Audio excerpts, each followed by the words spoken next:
Yo, what is going on, my dids and dudettes? This is Byron here, and welcome to another video. The video that we're going to be covering today is basically information regarding Halloween Con itself, as well as tricks and treats. And as you can see here, they had officially released every single detail and information regarding every single maze, scare zone, shows, events, and even a new Screamium escape room itself that we're going to be talking about here. But in the meantime, we're going to be looking at the events that have literally been revealed. They don't usually reveal any details regarding Halloween Haunt or tricks and treats or anything like that this early, like in August. They usually announce them in late August or early September. But honestly, I think this is really cool regarding the fact that they actually announced all this. We're going to go ahead and read some info there, and there's some stuff I want to talk about, and you'll see what I mean by here. So, some cool things regarding Halloween Haunt is that this year, Halloween Haunt will in fact be presented by this candy company called Snickers, or I mean, one of the most popular chocolate bars that they have here. So, that's basically cool. They now have different types of passes, including this bundle, which is the ticket and haunted attractions pass. It's only for $55. They also have the new haunted attractions pass, which is only $10, and I think it's actually a replacement for Fright Lane. And I believe they also have like another bundle, but regarding what we're gonna see here, we're just gonna look at like certain attractions they have here. The first thing we're gonna be looking at here is the Conjuring Beyond Fear. It is actually the new attraction that is coming to Kings Island. It is based off of the entire Conjuring franchise, and for those of you that don't know, Six Flags actually purchased that IP from last year when they extended Fright Fest for the Legacy Six Flags parks, and says explore an interactive all-new experience as you navigate iconic scenes from New Line Cinema's Conjuring universe and race to put Annabelle back in her case before true evil is unleashed. So basically what this new attraction is going to be is that it's going to be based on the entire Conjuring franchise, including Annabelle and the Nun and events of the Conjuring. So we're going to go ahead and look at the information. As you can see right here, the information here, it says it requires a separate purchase. So, like, what it means by requiring a separate purchase and such that this attraction is actually going to be an upcharge attraction where you have to pay a certain amount of money to experience the Conjuring Beyond Fear, and it's about $15 to get in. And according to the information here, it says plunge deeper than ever into the Conjuring universe at Kings Island. And it says, new this fall, step into the Conjuring Beyond Fear, which is an all-new Screamium experience, where you'll navigate iconic scenes from New Line Cinema's Conjuring universe to lock away cursed artifacts before supernatural chaos is unleashed.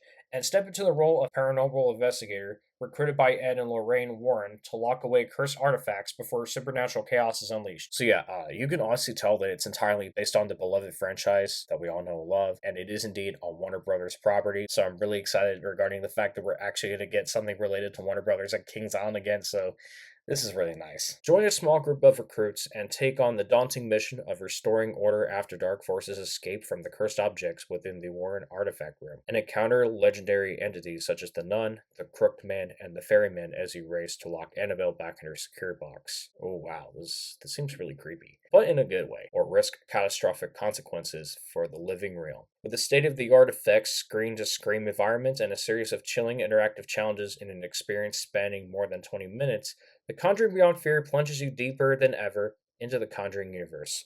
So basically, this new Conjuring Beyond Fear experience is going to be like an escape room. So like, it will not specifically be a maze. It'll just be like, more of an experience, kind of like escape rooms in general. Especially if you guys know this thing called Nickelodeon's Ultimate Halloween Haunted House.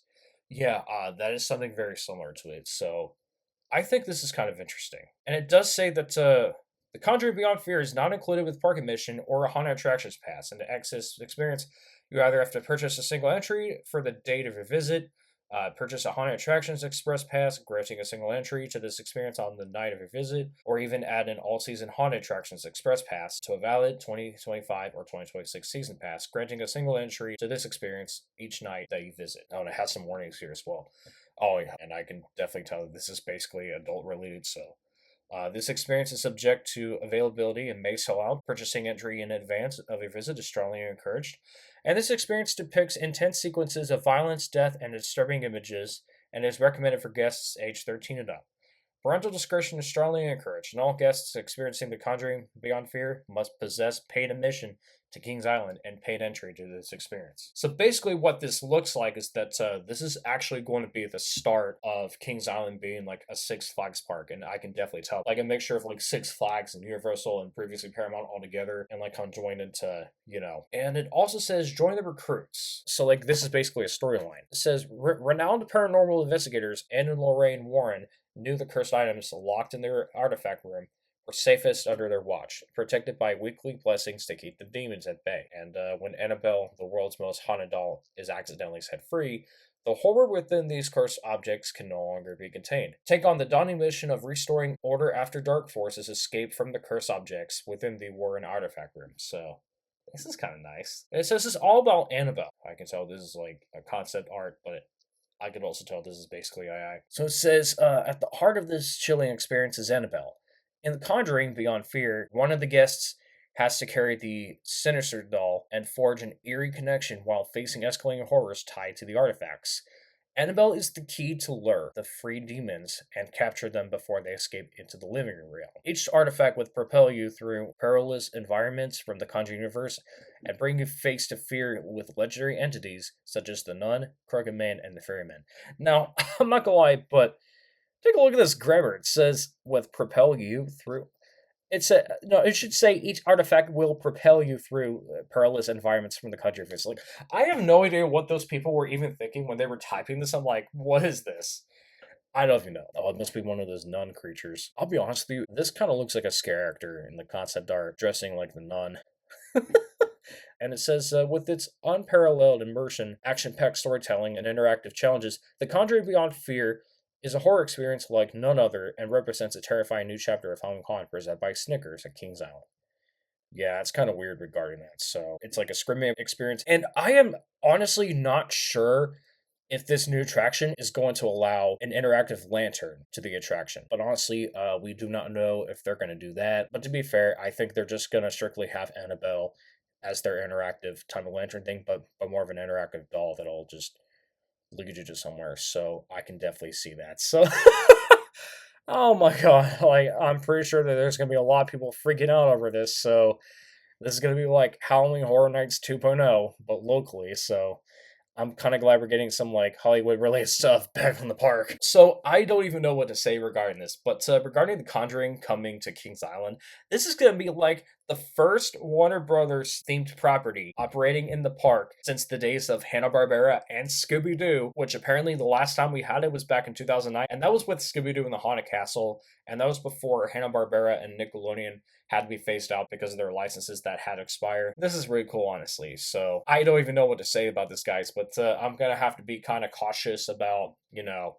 spending my money on this, but I could probably think about it. But I'll be honest with you right now, if I had a girlfriend, we would definitely check this out. Or even a friend of mine, like this would be awesome. Not only that we will have a new escape room experience at Kings Island for Haunt, there will actually be a new maze. It'll be called Order of the Dragon. And according to the description, it says, brave the Vampire King's catacombs, stalked by faint horrors. And it asks you this. Can you escape the dragon's endless hunger? It says it's located in Action Zone. Apparently, that'll be located in the building that once housed Clawblood and Blackout. And regarding The Conjuring, I'm going to have to assume that it'll likely be in the building where the crypt used to be. And it's definitely replacing Madame Fatale's Cavern of Terror. So yeah, apparently we're going to have 2 mazes this year. This will be the first time since 2014 that we're going to have something like that. They're also going to have mazes coming back like Alien Abyss, which will now be presented by Snickers. Cornered, as usual. Hotel Saint Michelle, I love that as usual. Killmart, which is going to be presented by M&M's. And finally Slaughterhouse, which is going to be presented by Skittles. I'm not going to lie, but I actually got to check out Killmart, Slaughterhouse, Hotel Saint Michelle, Cornered, before Alien Business was called Chaos. And hell, even Madame Fatale's Cavern of Terror while it was still around. So they actually had another scare zone listed. It was going to be called the Gauntlet, but for some reason they just decided to take it out. I don't know why, but apparently it's going to be located in Action Zone. We honestly don't know if that's official, but it is what it is. So apparently I kind of think that they kind of revealed a little too much details that they don't feel uncomfortable sharing, so I don't even know what to say. But hey, at least we got some scare zones coming back to the park, like Abandoned, Quinny Mall, Hooked, International Street Fear, and Pumpkin Eater. Now, I do not like the fact that they had to relocate Pumpkin Eater to the Kings on Theater pathway. I'll explain why here in a bit. But this is not a bad list. But what I'm noticing is that Alien X will not be returning. It's kind of weird, honestly, but it is what it is. And finally, we got Kings Island's Halloween themed shows. Now, we do need to talk about it. They do have the opening ceremony as usual. I'm usually fine with that. And they got the usual shows, like Dr. Nightmare, but it's going to be called Dr. Nightmare's Game Show, as usual, that debuted in 2023. I could definitely see it sticking around for a while, which is still going to be at the bandstand. But this is not the actual picture of Dr. Nightmare. But Dr. Nightmare is literally the Undertaker, but they literally changed his name and all, so it's kind of weird. They're going to have the one and only Nightwalkers at the International Showplace, like usual, heading into its fourth year, and I knew that was going to happen. I'm excited for that. And Nightwalkers debuted in 2022. And apparently, they have Ghouls Gone Freaking Wild. And here's the thing about Ghouls Gone Wild. I am honestly glad that they are keeping that show instead of only keeping it for a year and just, putting in a different show. It's like, I'll be honest with you, dude, Ghouls Gone Wild is a classic. And I can definitely see Kings Island keeping it for the years to come. I was actually surprised and extremely happy when they brought that show back last year. Like, it was needed. This replaced Monster Rock. But to be honest, regarding Ghouls Gone Wild, I mean, it's cool that they have in the Fest House and all. So it's not the shows that I have a problem with. It's the problem regarding the fact that I was hoping for Kings Island to add like a haunt show in the Kings Island Theater. They're like, we're not going to have it open during haunt because, we use it for makeup, which apparently they can actually do it anywhere. And keep in mind, they actually had haunt shows in that theater before. And they're like, the transition from a summer show to a winter show takes too long in there. So it's impossible, and they have to get the rehearsals ready. But here's the thing regarding this. I don't know if you guys listen to Tower Topics, but they actually talked about the fact that they heard rumors about Tinker's Toy Factory going away in favor of a different Winterfest show that's coming very soon. But I'm not sure if that's going to be true yet, but I'm hearing that it's going to be the case because of budget cuts, based on what I've heard. But here's the problem also. They could have instantly given themselves an opportunity to put in the damn Centers of Show in there, like a murder mystery musical, like Wake the Dead. Hell, I literally gave them a suggestion about it, and everybody was making that suggestion as well. It's like some people were actually predicting the fact that Wake the Dead should be coming to Kings Island and performing in the Kings Island Theater. It's like, hell, that would have been like an A+ for Kings Island to do something like that for their 25th anniversary of their event. Like the actual 25th anniversary, because Fear Fest debuted in 2000 and it had to get rebranded in 2007 as Haunt, which is currently what it is today. So I'm like, why the hell not? I honestly don't even know. I mean, it is what it is. In my opinion, honestly, it just does not make any sense because they literally got rid of the Gazillion Bubba show in early July instead of late July. I mean, it would have made a lot of sense regarding that. And I think another theory is that they have not revealed any more details about like what's coming as such. I'm not sure if this is the case, and I'm really concerned about that. But as of right now, I just don't even know. It does not look like that the Killer Countdown is going to be coming back, but I don't really care at this point. But otherwise, this is really cool. Yes, we know the Code of Conduct. But other than that, here's what's really cool. They actually extended the Sunday nights to September for Haunt, as you can see right here. I just don't even know what to say, but this is just generally amazing. And the cool thing is they actually added more hours to include Thursday nights. And I'm like, hell yeah, I'm definitely going to go on a Thursday. It's like, this is awesome. Especially with them extending those hours to like Sunday nights as well through October as well. Like, just like what they did over the last couple of years. And I think this is really cool, honestly. So it's just, I don't even know what to say about it. It's like, that's cool. So it'll run until November 2nd. Well, not with Haunt, it'll run until November 1st. It'll start September 19th. A week after my 25th birthday, which I am excited for. Without any hesitation, let's look at the lineup of tricks and treats because they actually announced some changes here. Oh, and it looks like that they're going to have the Nobu necklace this year, and it's going to be a spider. Very cool. Fast lane. Very cool. Yeah, we get it. Tricks and treats, just your average kid-friendly thing. And I'm sure that it'll have like food options and brewery options. To be honest, they got rid of a bunch of stuff. So, as you notice, they will no longer do the pumpkin carving, as you can see. Well, through their shows, you'll see. But the only things they're going to have are the Mask Maker's Mash, Patch's Pumpkin Patch, which those are basically the crafting activities that they'll do, and the Trick or Treat Trail, which apparently, it's basically where kids go out and they go through this trail to stop at certain trick or treating stations to get candy. It's like, yeah, that's cool. and I think they probably cut a lot more. It's like, didn't they have like a truck trail thing? Because this seems kind of concerning to me, honestly, because that does not look like a good sign. Like, this is more like budget cuts, and I think there's something going on. Like, I don't even know what to say. It's like I'm not sure if they're gonna have like a pumpkin patch either as well. Like, we're not sure if they're gonna do that because this kind of concerns me, and I think this is the case. But other than that, let's worry about something else. So they're gonna have Bean Boozled as usual in the Peanut Showplace. They actually came back last year and moved into this theater here. The costume contest will continue as always, as well as Celebration. Both of those are at the bandstand. The Fantastics and the Spectral Sisters will be performing again, but regarding the Fantastics as well as the Spectral Sisters, they will actually relocate from Oktoberfest, which is where they used to perform at, to the Grand Carousel area. Like, I'm talking about the plaza that's literally right next to the Grand Carousel, and they actually have the stage there. So apparently the Fantastics, aka Hi-Fi Honey, will be performing there now instead of near the Fest House, as well as the Spectral Sisters, which I think it's going to be amazing. But here's the thing about it as well. They're literally having the Monsters Are Coming Charlie Brown this year. Now, to be fair, I don't know if you guys noticed, but I have a really strong gut feeling that Six Flags might not want to keep the Peanuts after all. Like, they're probably not going to renew the licensing after this year once it expires, although I can definitely see them exclusively keeping the Peanuts at Knott's Berry Farm, but we're not sure what their plan is. Six Flags has not confirmed any of this stuff yet, but we'll have to wait and see. But, I mean, hey, they could possibly bring Looney Tunes or maybe bring back Nickelodeon. Yes, that would definitely require loyalty costs, and so by Paramount. Like, I get it.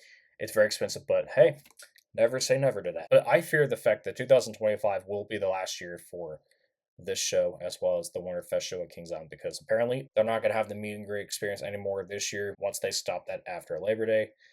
So that's kind of interesting to be honest. I'm not sure what else they got rid of from like last year because this looks like a huge budget cut to be honest. And like they literally had several attractions that were literally in Planet Snoopy, and I don't think this is a good sign because I think this is like the start of like them trying to do construction, and I think this is what we're seeing. Because apparently, I don't even know what to tell you guys, but this does not look like that we're gonna have any carnival games during tricks and treats at Kings Island and Planet Snoopy and Camp Snoopy.